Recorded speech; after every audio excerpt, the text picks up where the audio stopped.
अचानक कलेक्टर अरुण की गाड़ी पुरानी बस स्टैंड के पास रुकी।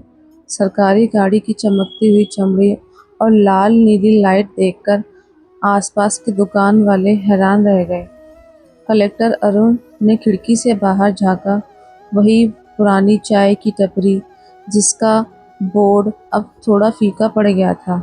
दिल में एक अजीब सा दर्द उठा। उन्होंने ड्राइवर से कहा, रुको, और गाड़ी से उतर पड़े। चाय वाला घबरा गया। इतना बड़ा अधिकारी अपनी गाड़ी लेकर उसकी छोटी सी दुकान पर? वह हाथ जोड़कर खड़ा हो गया। साहब, क्या हुक्म है?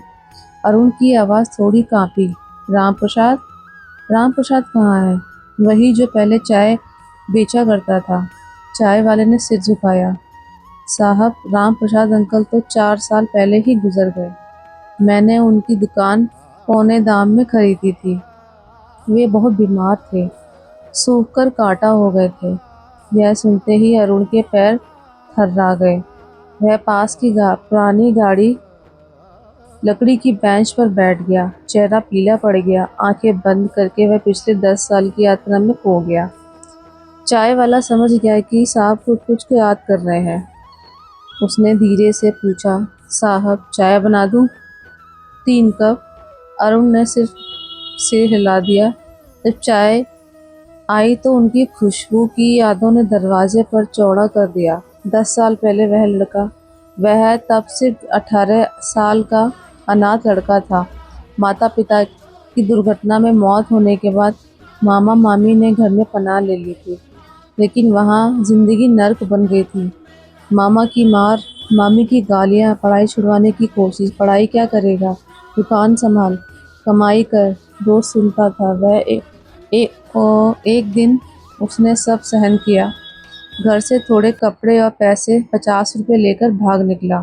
भूखा प्यासा थका हारा इसी बस स्टैंड पर आकर बैठ गया था। बारिश हो रही थी, कपड़े भीग गए थे। तब राम प्रसाद अंकल आए थे। सफ़ेद कुर्ता पजामा, माथे पर चंदन का तिलक। क्या हुआ बेटा, इतना उदास क्यों बैठा है? चाय पी लेगा क्या? अरुण रो पड़ा। अंकल, मेरे पास पैसे नहीं है। रामप्रसाद हंसे। अरे, पैसे की बात मत कर, भूखा दिख रहा है, चाय समोसा और बिस्किट खा ले। उस दिन रामप्रसाद ने उसे सिर्फ चाय नहीं, उम्मीद दी थी। रात हुई तो अरुण वहीं बैठ गया।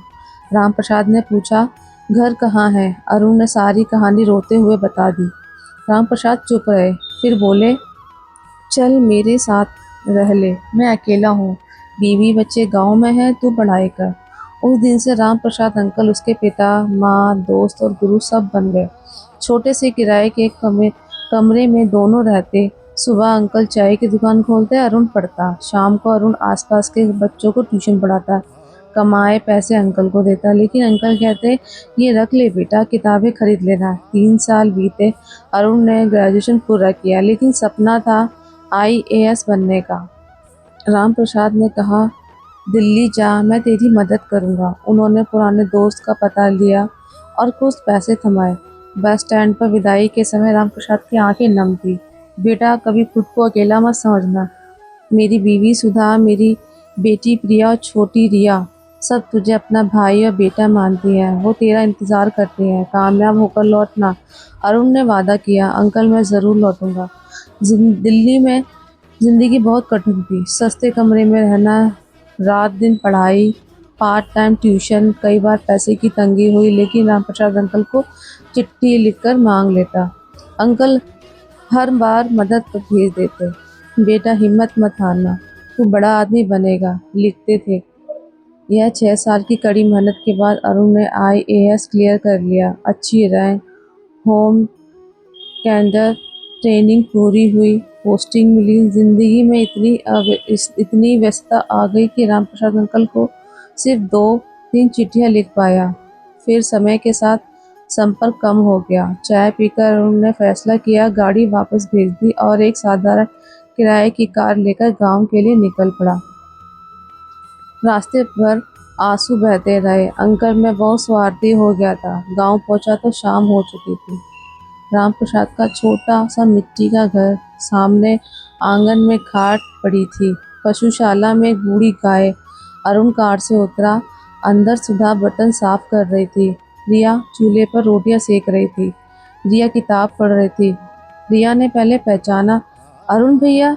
वह चीख पड़ी।